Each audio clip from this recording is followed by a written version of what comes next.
Hello dear student, मैं सुभाष आनंद biology lecturer जुनून biology classes में आप सभी का स्वागत करता हूं। अपन ने आज ये जो ह्यूमन रिप्रोडक्शन का चैप्टर है उसको आगे स्टार्ट करने की कोशिश करेंगे। कल अपन ने स्पर्मेटोजेनेसिस को पढ़ा था। स्पर्मेटोजेनेसिस क्या होता है और ये गेमेटोजेनेसिस का ही भाग था। इसके अलावा आज अपन जो डिस्कस करेंगे वो oogenesis का डिस्कस करेंगे। कल अपन ने स्पर्म का फॉर्मेशन किया था या स्पर्म का स्ट्रक्चर भी बनाया था, लेकिन आज अपन किसका डिस्कस करेंगे? oogenesis का। तो आज का अपना जो टॉपिक रहेगा वो रहेगा oogenesis।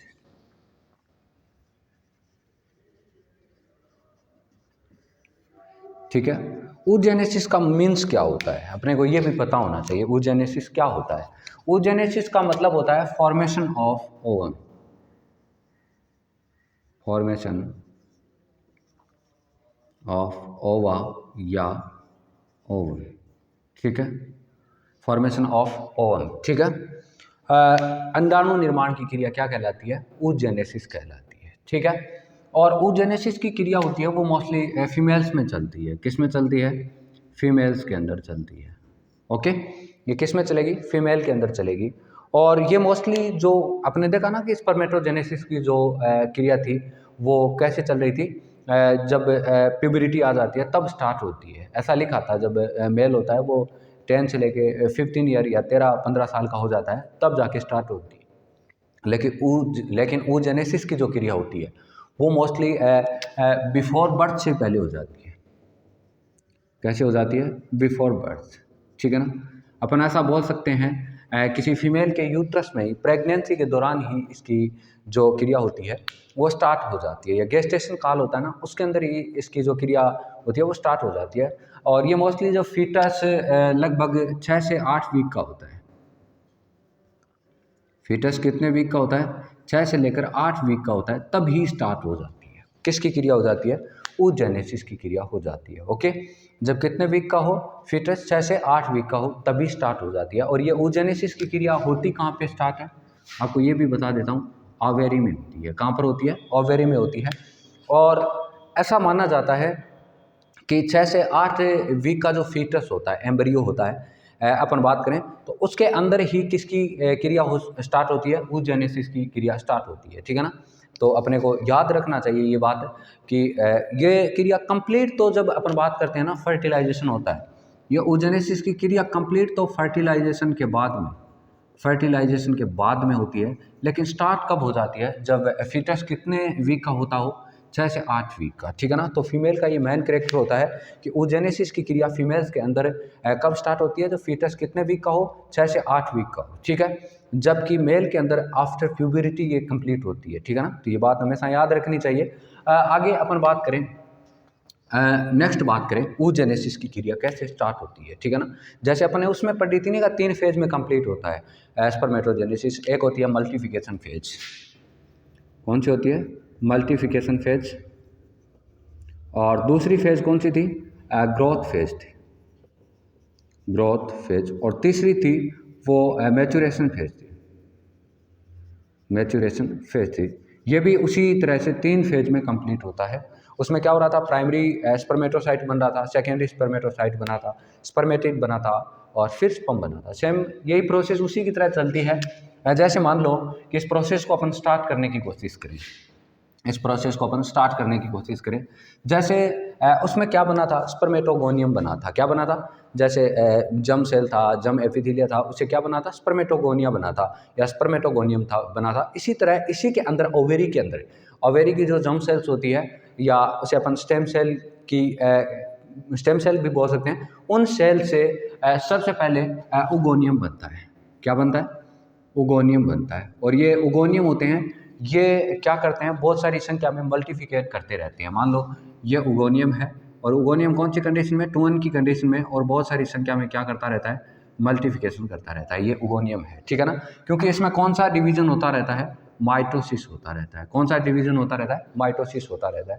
और इन्हीं ओगोनियम से एक ओगोनियम क्या हो जाता है? डिफ्रेंशिएट हो जाता है।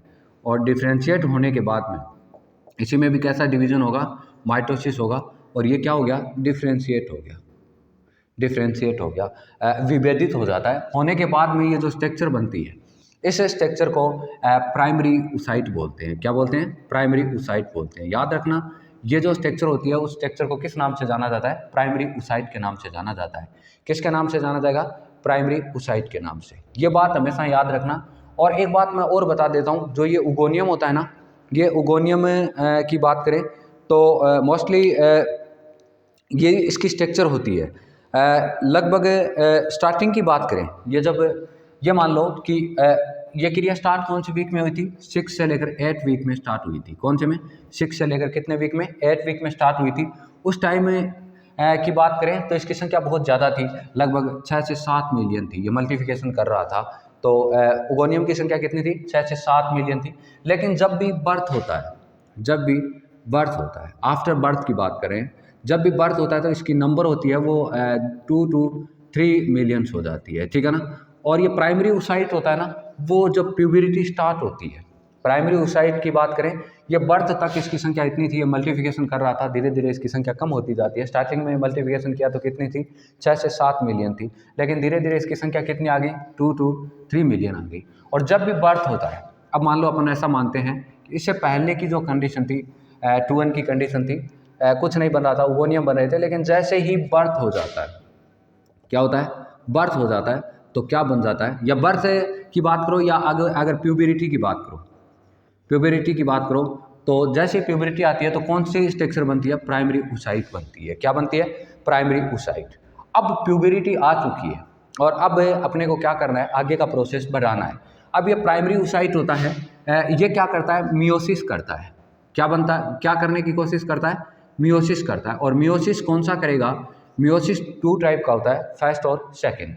तो ये मियोसिस फर्स्ट करता है और ये मियोसिस फर्स्ट कंप्लीट नहीं होता। वैसे ये कंप्लीट नहीं होता। जब अपन बात करें प्यूबरिटी कंप्लीटली आ जाती है और ये मियोसिस मोस्टली एक फेज होती है जिसे प्रोफेज फर्स्ट बोलते हैं। किस नाम से जानते हैं? प्रोफेज फर्स्ट के नाम से जानते हैं। और इसी की एक फेज होती है, जैसे अपन पढ़ते हैं ना, डिप्लोटिन, लेप्टोटिन, डाइकाइनेसिस, पैकाइटिन, इस तरह की फेज होती है। उसमें से एक फेज होती है जिसे डिप्लोटिन बोलते हैं। किस नाम से जानते हैं? डिप्लोटिन के अंदर ये अरेस्ट रहती है। क्या रहती है? डिप्लोटिन में ये फेज अरेस्ट रहती है। ओके। और जब भी इस फेज की अपन आगे की बात करें, डिप्लोटिन के अंदर ये क्या रहेगी? अरेस्ट रहेगी, ठीक है।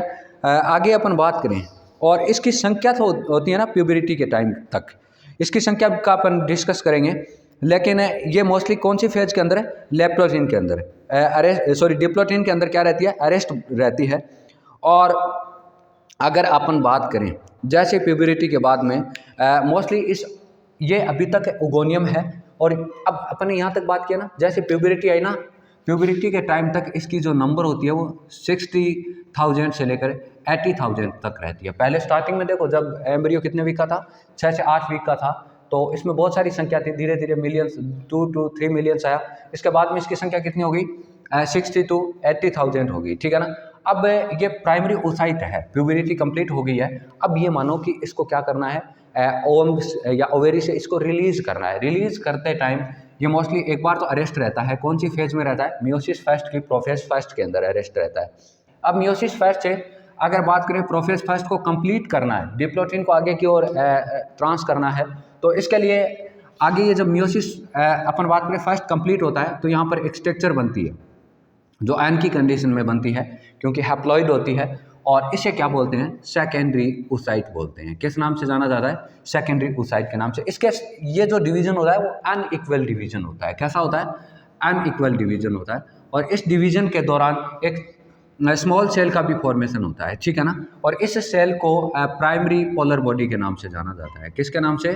प्राइमरी पोलर बॉडी के नाम से जाना जाता है, ठीक है। प्राइमरी पोलर बॉडी बनेगी। और ये पोलर बॉडी कोई वैसे विशेष फंक्शन नहीं करती, लेकिन इसको ज़्यादातर इसका जो न्यूट्रिएंट होता है वो किसको मिल जाता है? सेकेंडरी oocyte को मिल जाता है, ठीक है ना। अब जैसे ही सेकेंडरी oocyte हुआ, मियोसिस फर्स्ट कंप्लीट हो चुका है। कौन सा हो गया? Meiosis first. अब नेक्स्ट जो फेज आएगी ये भी मियोसिस सेकेंड होगा। यहाँ पर कौन सा होगा? Meiosis second.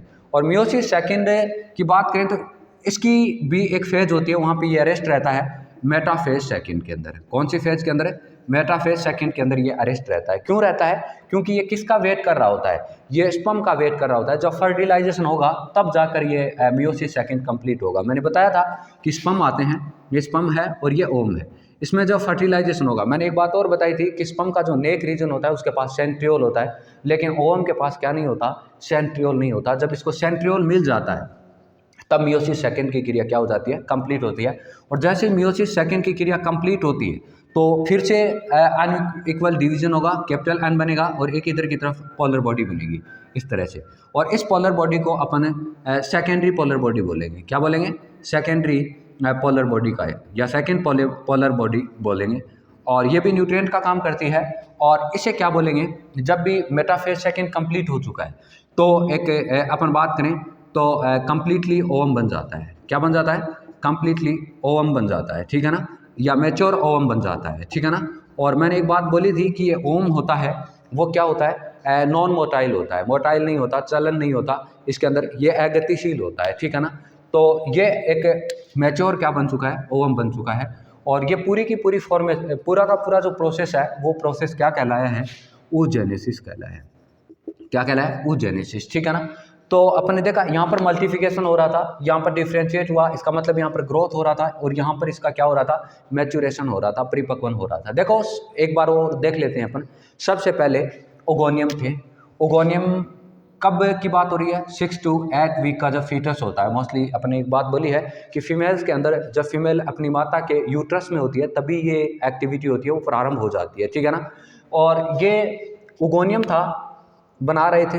अपन बात करें, ओगोनियम प्लूरल होता है, ओगोनिया सिंगुलर, सॉरी ओगोनियम होता है वो सिंगुलर होता है और ओगोनिया होता है वो प्लूरल होता है। तो यहाँ पर ओगोनियम शब्द लिया मैंने, और ये ओगोनियम क्या कर रहा है, मल्टीप्लिकेशन कर रहा है, माइटोसिस कर रहा है, और इसकी संख्या बढ़ रही है। देखो 6 से 7 मिलियन के समथिंग होती है।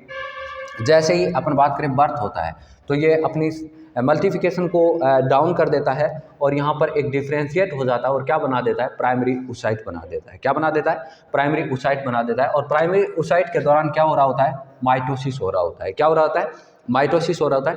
जैसे माइटोसिस आगे, माइटोसिस हुआ, प्राइमरी oocyte हुआ, ये प्राइमरी oocyte एक फेज होती है, या प्राइमरी oocyte कौन सी डिवीजन करना प्रारंभ करता है, मियोसिस फर्स्ट करना स्टार्ट करता है। लेकिन ये मियोसिस फर्स्ट स्टार्ट नहीं होता, एक फेज में अरेस्ट रहता है, और इस फेज को क्या बोलते हैं, प्रोफेज फर्स्ट बोलते हैं। और प्रोफेज फर्स्ट की भी एक फेज होती है जिसे अपन किस नाम से जानते हैं, डिप्लोटिन के नाम से जानते हैं। आपने पढ़ा होगा कि जब प्रोफेज फर्स्ट होती है, मेटाफेज फर्स्ट होती है, एनाफेज फर्स्ट होती है, टीलोफेज फर्स्ट होती है। फिर प्रोफेज फर्स्ट को भी 5 फेज में डिवाइड किया था अपन ने, जैसे लेप्टोटिन, जाइगोटिन, पेकाइटिन, डिप्लोटिन और डाइकाइनेसिस। उसमें से एक फेज है जिसका नाम क्या है, डिप्लोटिन है, इसमें ये अरेस्ट है।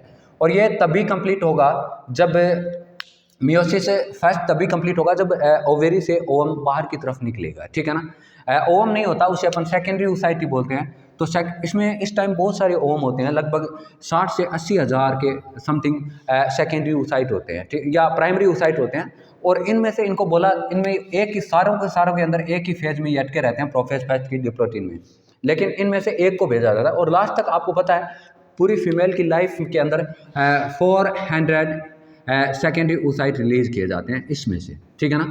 अब ये डिपेंड करता है कि इस 400 के अंदर से कोई 35 की एज में, कोई 40 की एज में, कोई 30 की एज में, कोई 28 की एज में रिलीज करने होते हैं। इस 60 से 80 हज़ार में से सिर्फ 400 को आगे जाने का मौका दिया जाता है मेंस्ट्रुअल साइकिल में।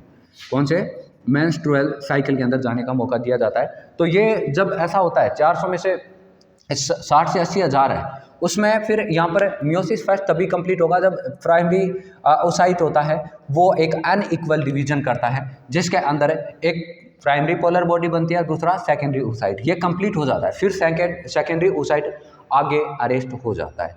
आगे जैसे सेकेंडरी oocyte अरेस्ट होगा तो ये किसका वेट करेगा, ये मोस्टली किसका वेट करेगा, ये स्पर्म का वेट करेगा। जब फर्टिलाइजेशन हो जाएगा, होने के बाद में मेटाफेज सेकेंड कंप्लीट होगा, एनाफेज, टीलोफेज में जाएगा, और इस तरह से ये एक कंप्लीटली क्या बन जाएगा, ओवम बन जाएगा, मैच्योर ओवम बन जाएगा। और ये ओवम आपने देखा होगा कि एक ओगोनियम से कितने ओवम का फॉर्मेशन हो रहा है, एक ही ओवम का हो रहा है। जबकि स्पर्मेटोजेनेसिस में एक स्पर्मेटोगोनिया से, एक स्पर्मेटोगोनियम था, एक स्पर्मेटोगोनियम था, उसे कितने स्पर्म का फॉर्मेशन हो रहा था, 4 स्पर्म का फॉर्मेशन हो रहा था। ये बात भी याद रखना। oogenesis में एक ओगोनियम से एक ही ओवम का या एक ही ओवा का फॉर्मेशन होता है।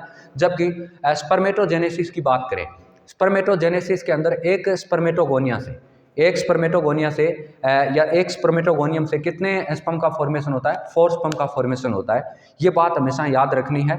तो मैंने बताने की कोशिश की कि oogenesis क्या होता है। oogenesis का मीन्स होता है फॉर्मेशन ऑफ ओवम या ओवा का फॉर्मेशन करना। ये मोस्टली फीमेल में चलता है और ये बिफोर प्यूबरिटी चलता रहता है, ठीक है ना। जब अपन बात करें बिफोर बर्थ से पहले चलता है, जब फीटस कितने वीक का होता है? 6 to 8 वीक का होता है। और इसकी बात करें तो जब ये 20 वीक का हो जाता है, फीटस 20 वीक का हो जाता है, तो इसमें लगभग 6 से 7 मिलियन या 2 मिलियन के समथिंग ओगोनियम बन चुके होते हैं। और उसके बाद में ओगोनियम धीरे धीरे क्या होने स्टार्ट हो जाते हैं? डिक्रीज होने स्टार्ट होते हैं और लास्ट तक कितने ओगोनियम बचते हैं? 400 बचते हैं। कितने बचते हैं? 400 अपन बात करें ओगोनियम बचते हैं, उसी में से एक को रिलीज करना होता है। तो एक बात और बता देता हूँ कि ओवेरी से जो स्ट्रक्चर रिलीज होती है उसे सेकेंडरी oocyte बोलते हैं। तब तक ओवम बना नहीं होता। अपन बोलते तो हैं कि ओवेरी से ओवम का फॉर्मेशन होता है, ओवम रिलीज होता है, लेकिन एक्चुअल में ओवम कब बनता है? जब फर्टिलाइजेशन हो जाता है। परिपक्व या मैच्योर ओवम का फॉर्मेशन तभी होगा, तब क्या होगा? फर्टिलाइजेशन होगा। क्योंकि ओवम के पास सेंट्रियोल नहीं होता, जबकि स्पर्म के पास सेंट्रियोल होता है, क्योंकि उसके नेक जो रीजन होता है उसमें प्रोक्सिमल सेंट्रियोल था और डिस्टल सेंट्रियोल था। प्रोक्सिमल सेंट्रियोल मैंने बोला था प्राइमरी क्लीवेज करने का काम करता है। तो अपन बोल सकते हैं कि फर्टिलाइजेशन के बाद में जो स्ट्रक्चर बनती है उसे ही एक्चुअल में ओवम बोलते हैं। क्या बोलते हैं? ओवम बोलते हैं या अंडाणु बोलते हैं। तो आज अपन ने oogenesis की क्रिया को पढ़ने की कोशिश की। थोड़ा सा कॉम्प्लेक्स है, लेकिन आराम से समझ में आ जाएगा। अपन को इतना याद रखना है, ओगोनियम माइटोसिस कर रहा है, इनमें से डिफ्रेंशिएट हुआ, प्राइमरी oocyte बना। प्राइमरी oocyte में फिर कौन सा डिवीजन होता है? मियोसिस फर्स्ट होता है, क्योंकि अभी अटका हुआ है कौन सी में? प्रोफेज फर्स्ट की। कौन सी फेज में? डिप्लोटिन में। उसके बाद में जैसे ये कंप्लीट होता है, क्या बन जाता है? Secondary oocyte। साथ में एक स्ट्रक्चर और बनती है जिसे प्राइमरी पोलर बॉडी बोलते हैं। और ये प्राइमरी पोलर बॉडी होती है, ये इस सेकेंडरी oocyte को क्या करता है? न्यूट्रिशन प्रोवाइड करता है। क्योंकि आपको पता है एग के अंदर ही स्पर्म आकर एंट्री करता है, इसे एक स्ट्रक्चर बननी होती है जिसे जाइगोट बोलते हैं। किस नाम से जानते हैं? जाइगोट बोलते हैं। तो इसको न्यूट्रिएंट की ज़्यादा आवश्यकता होती है, ठीक है। जैसे ही कंप्लीट हुआ, ये पोलर बॉडी होती है, वो धीरे धीरे डिग्रेड हो जाती है, नष्ट हो जाती है। फिर मियोसिस सेकंड होगा, क्योंकि वो रुका हुआ था कौन सी? मेटाफेज सेकंड में। और मियोसिस सेकंड जैसे कंप्लीट होगा तो एक कंप्लीटली ओवम बनेगा या मेच्योर ओवम का फॉर्मेशन हो जाएगा, ठीक है ना। तो उम्मीद करता हूँ ये लेक्चर तुम लोगों को समझ में आया होगा। इसको बार बार देखोगे तो अच्छी तरह से समझ में आएगा, ठीक है ना। Thank you.